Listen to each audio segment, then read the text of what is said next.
आज का जो टॉपिक है वह सामान्य अध्ययन विषय पर आधारित है, जिसमें सामान्य अध्ययन से जुड़े हुए प्रश्नों को हम हल करेंगे। जैसे पहला प्रश्न है कि सूची 1 और सूची 2 को सुमेलित करना है, जिसमें जनजातियां और उनके क्षेत्रों से संबंधित है कि यूमा जनजाति, सान जनजाति, इंका जनजाति या फिर कंबा जनजाति किससे संबंधित है।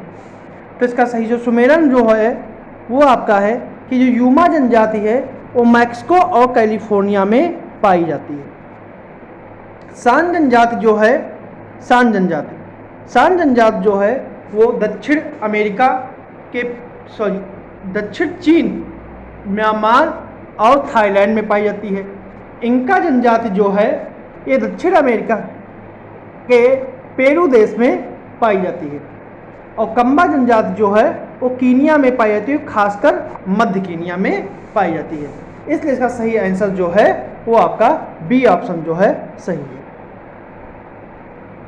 अगला प्रश्न है,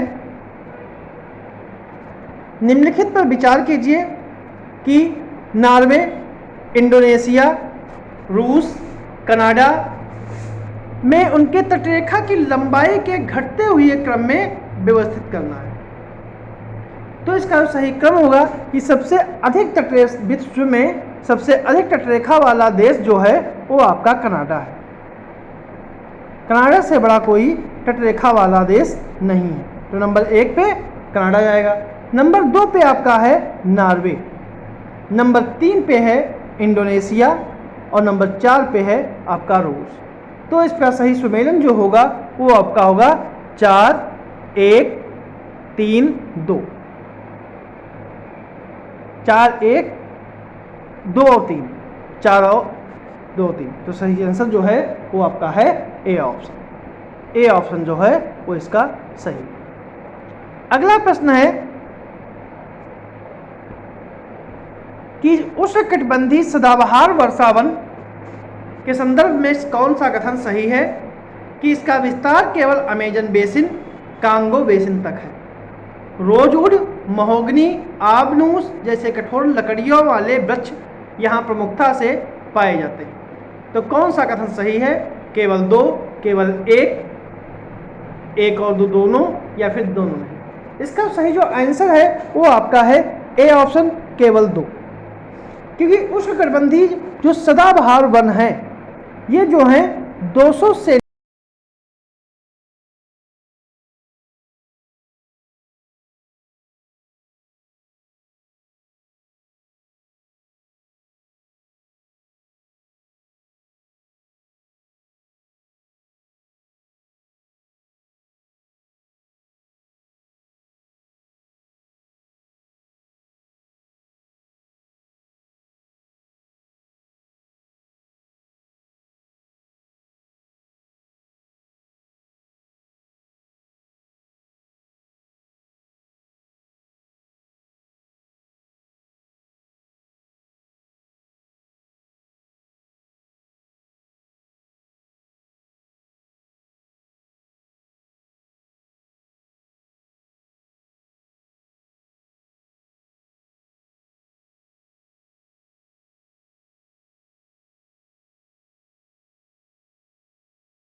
ट्रोपोस्फेयर।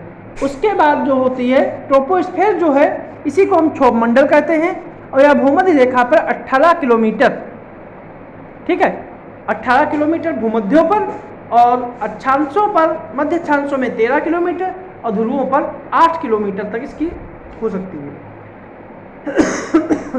जबकि इसके ऊपर फिर होती है स्ट्रेटोस्फेयर। स्ट्रेटोस्फेयर को समताप मंडल कहते हैं, या क्षोभ मंडल और मध्य मंडल के बीच होती है। मध्य मंडल और क्षोभ मंडल के बीच होती है, मध्य मंडल और क्षोभ मंडल के बीच होती है। और क्षोभ मंडल की ऊपरी सीमा से इसकी ऊंचाई 50 किलोमीटर मानी जाती है। इसके ऊपर जो है वो आपकी मीसोस्फेयर है, और मीसोस्फेयर को मध्य मंडल कहते हैं। ऊंचाई पृथ्वी की सतह से 50 से 80 किलोमीटर होती है। फिर इसके बाद होती है मीसोस्फेयर के बाद जो आती है उसे कहते हैं थर्मोस्फेयर, जिसे हम तापमंडल कहते हैं, या मीसोस्फेयर के जो ऊपर स्थित वायुमंडल के भाग को थर्मोस्फेयर कहते हैं। इसलिए इसमें कोई भी नहीं है, इसलिए डी ऑप्शन का जो है वो सही है। अगला प्रश्न है सूची 1 और सूची 2 को सुमेलित करना है कि चक्रवात और उनके नामकरण वाला देश कौन सा है। मोचा, मिचोंग, विपराजय और हामोन। जिसका सही जो आंसर है, चक्रवात मोचा का जो नामकरण है वो यमन ने किया है, मिचोंग का नामकरण म्यांमार ने किया है, विपराजय का नामकरण बांग्लादेश ने किया है, और हामून का जो है वो ईरान ने किया है। इसलिए इसका सही आंसर जो है वो आपका बी ऑप्शन जो है वो इसका सही है। अगला प्रश्न है, नीचे दिए गए कथन, जिसमें एक को अभिकथन दूसरे को कारण कहा गया है, कि क्षोभ मंडल को परिवर्तन मंडल कहते हैं, और इस मंडल में बढ़ती ऊंचाई के साथ तापमान तीव्र गति से बढ़ता है। ए आर दोनों सही हैं, आर ए की सही व्याख्या करता है। ए आर दोनों सही हैं, किंतु आर ए की व्याख्या नहीं करता है। ए सही है परंतु आर गलत है, ए गलत है परंतु, तो कौन सा कथन जो है सही? तो इसका सही जो आंसर है वो आपका है सी ऑप्शन। इसके अनुसार ए सही है परंतु आर गलत है। ए सही है, सॉरी ए गलत है, मतलब ए सही है आर गलत है। क्योंकि क्षोभ मंडल को मंडल कहते हैं क्योंकि इसमें ऊंचाई के साथ तापमान, जलवाष्प, एरोसॉल और गैसों के अनुपात में परिवर्तन होता है, और क्षोभ मंडल जो है पृथ्वी के वायुमंडल का सबसे निचला हिस्सा है। इसी परत में आर्द्रता, जलकण, धूलकण, वायु धुंध और सभी मौसमी घटनाएं पाई जाती हैं, और यह पृथ्वी की वायुमंडल का सबसे घना भाग है, ठीक है। और तापमंडल में बढ़ती तापमान जो है वो बढ़ता है।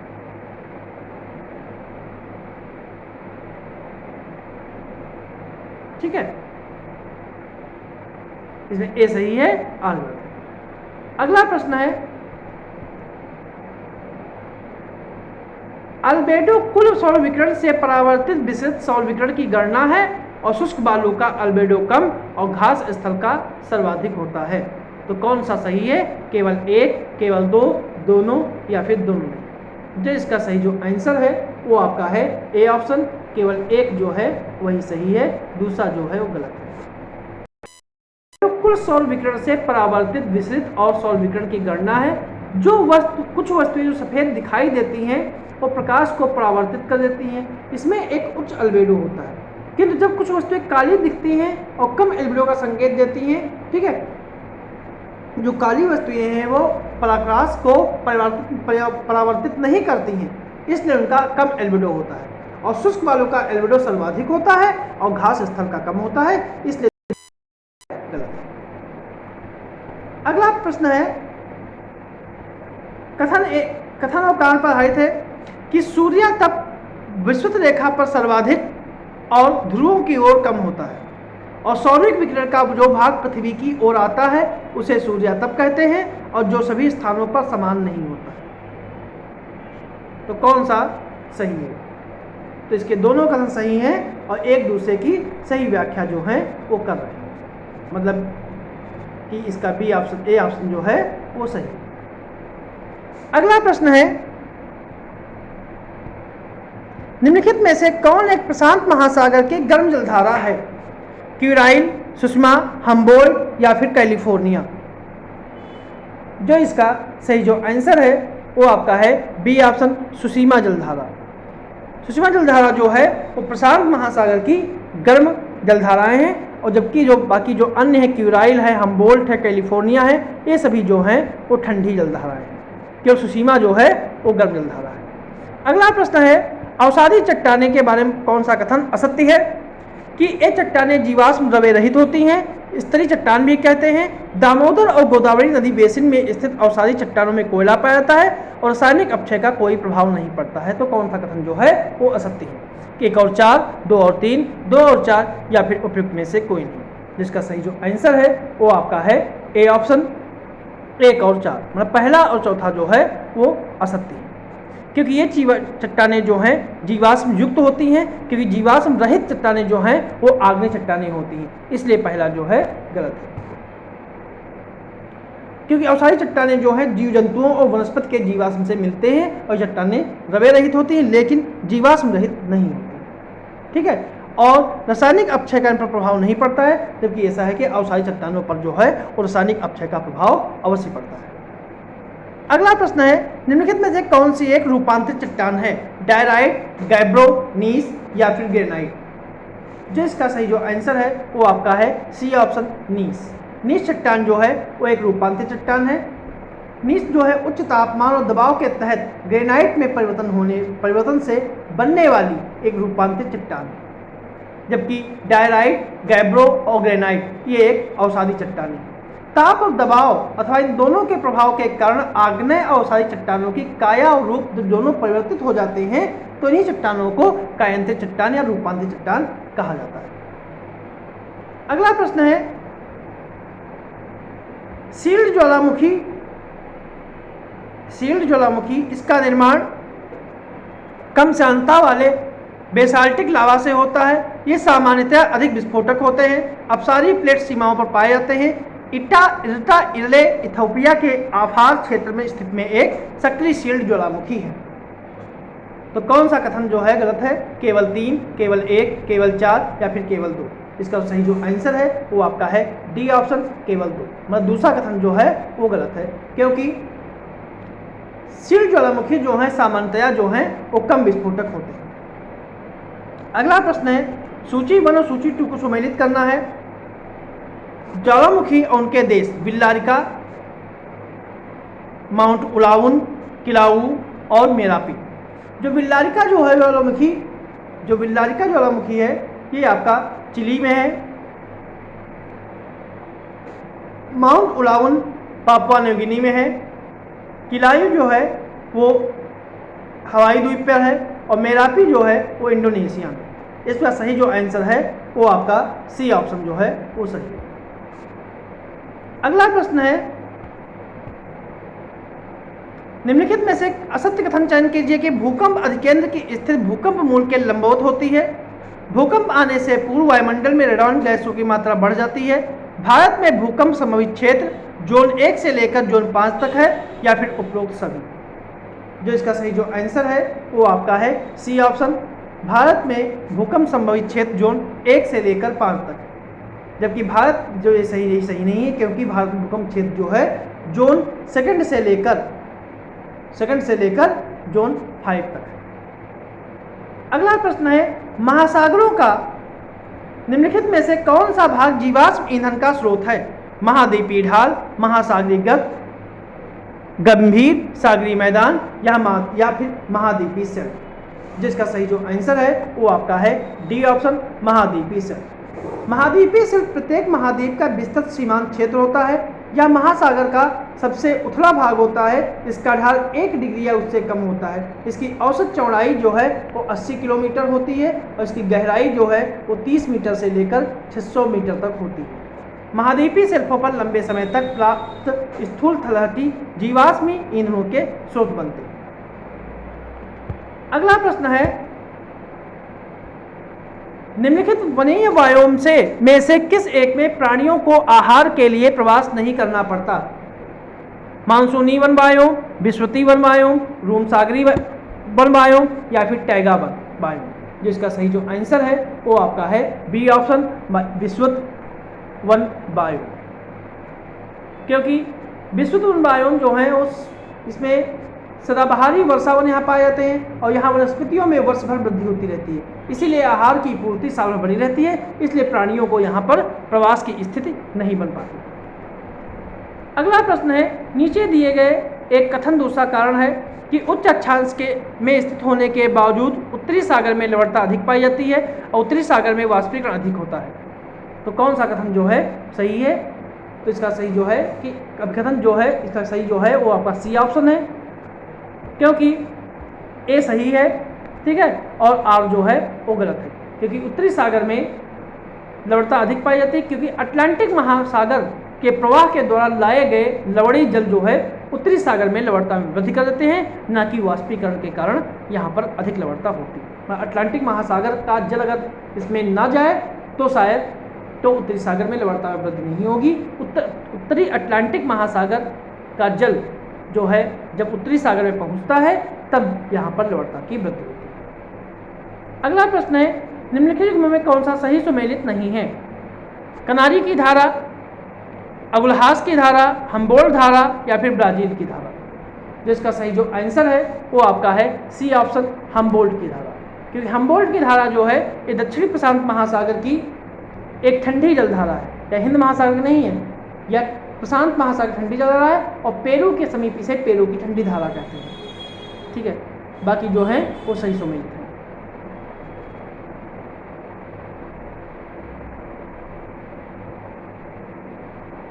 सॉरी, हम्बोल्ट की जलधारा जो है, हम्बोल्ट जो धारा है यह दक्षिणी प्रशांत की जलधारा है, ना कि उत्तरी प्रशांत महासागर की जलधारा है। इसी को पेरू के समय पेरू की धारा कहते हैं और यह एक ठंडी जलधारा है।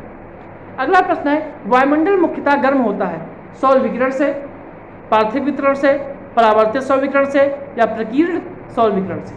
जिसका सही जो आंसर है वो आपका है बी ऑप्शन, पार्थिव विकिरण से।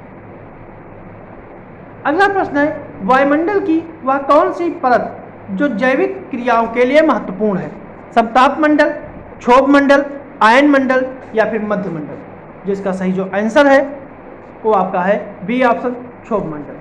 कि सारी जैविक क्रियाएं जो हैं, मौसमी घटनाएं हैं, वो इसी मंडल में होती हैं, इसीलिए इसे परिवर्तन मंडल भी कहते हैं। अगला प्रश्न है, पृथ्वी का एल्बिडो क्या होता है? सौर विकिरण ऊर्जा की अवशोषित मात्रा, पार्थिव विकिरण द्वारा उत्सर्जित मात्रा, सौर विकिरण ऊर्जा की परावर्तित मात्रा या पार्थिव विकिरण द्वारा अवशोषित मात्रा? जो इसका सही जो आंसर है वो आपका है सी ऑप्शन, सौर विकिरण ऊर्जा की परावर्तित जो मात्रा है उसी को कहते हैं पृथ्वी का एल्बिडो।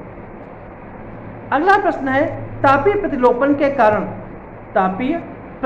के कारण वायुमंडल में स्थिरता आती है, वर्षा की संभावनाएं कम हो जाती हैं, वर्षा की संभावनाएं बढ़ जाती हैं या फिर ए बी दोनों? जो इसका सही जो आंसर है वो आपका है डी ऑप्शन, ए और बी दोनों। अगला प्रश्न, निम्नलिखित में से कहाँ क्षैतिज पवनों का अभाव पाया जाता है? अस्वच्छांश पे, उपध्रुवीय निम्न दाब पेटी पे, डोलड्रम में या फिर इनमें से कोई नहीं? जिसका सही जो आंसर है वो आपका है सी ऑप्शन, डोलड्रम।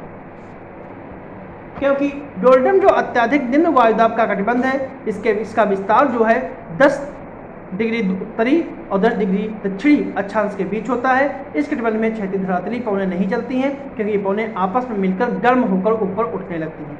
यही कारण है कि इस कटिबंध में केवल ऊर्ध्वाधर पवनें ही पाई जाती हैं। अगला प्रश्न है, एक अभिकथन दूसरा कारण है कि पूर्णमासी अमावस्या को दीर्घ ज्वार का अनुभव होता है और सिजगी की स्थिति में जब सूर्य, पृथ्वी और चंद्रमा एक सीधी रेखा में होते हैं तो इसकी सम्मिलित गुरुत्वाकर्षण शक्ति के परिणामस्वरूप दीर्घ ज्वार का अनुभव किया जाता है। तो इसका सही जो आंसर है वो आपका है कि ए और जो हैं दोनों सही हैं और एक दूसरे की व्याख्या करते हैं। अगला प्रश्न है, निम्नलिखित कथनों पर विचार कीजिए कि पर्वतपदीय पठार एक और उच्च पर्वतों से तो दूसरी ओर सागर या मैदानों से घिरे होते हैं और ब्राजील का पठार और ऑस्ट्रेलिया का पठार पर्वतपदीय पठार के प्रमुख उदाहरण हैं।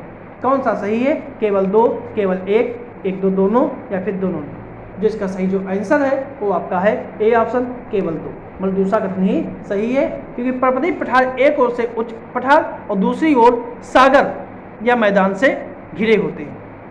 ठीक है, यही कथन जो है वो सही है और दूसरा कथन जो है वो गलत है, क्योंकि अर्जेंटीना में पेटागोनिया का पठार और संयुक्त राज्य अमेरिका में अपलेसियन पठार जो हैं और पर्वतीय के पठार के उदाहरण हैं, जबकि ब्राजील का पठार और ऑस्ट्रेलिया का पठार महाद्वीपीय पठार के उदाहरण हैं। इसलिए दूसरा कथन जो है गलत है। अगला प्रश्न है, सूची 1 और सूची 2 को सम्मिलित करना है जलसंधि और उनकी अवस्थिति कि सोया जलसंधि, सुगारू जलसंधि, फार्मोसा जलसंधि या फिर हार्मुज जलसंधि। जिसका सही सुमेलन है कि सोया जलसंधि जो है वो जापान सागर और ओखोटा सागर के बीच है। सुगारू जलसंधि जो है जापान सागर और प्रशांत महासागर के बीच है। फार्मोसा जलसंधि जो है पूर्वी चीन सागर और दक्षिणी चीन सागर के बीच है। और हार्मुज जलसंधि फारस की खाड़ी और ओमान की खाड़ी के बीच है। इसलिए इसका सही आंसर जो है वो सी ऑप्शन है।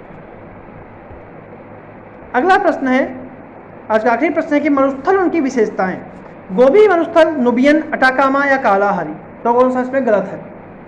तो इसका सही जो आंसर है वो आपका है बी ऑप्शन, नुबियन। नुबियन मरुस्थल सहारा मरुस्थल के पश्चिम में स्थित है, जबकि सहारा मरुस्थल के पश्चिम में स्थित नहीं है या पूर्व में स्थित है। नुबियन मरुस्थल जो है सहारा मरुस्थल के पूर्व में स्थित है और बाकी जो हैं वो सभी सुमेलित हैं। तो ये थे हमारे आज के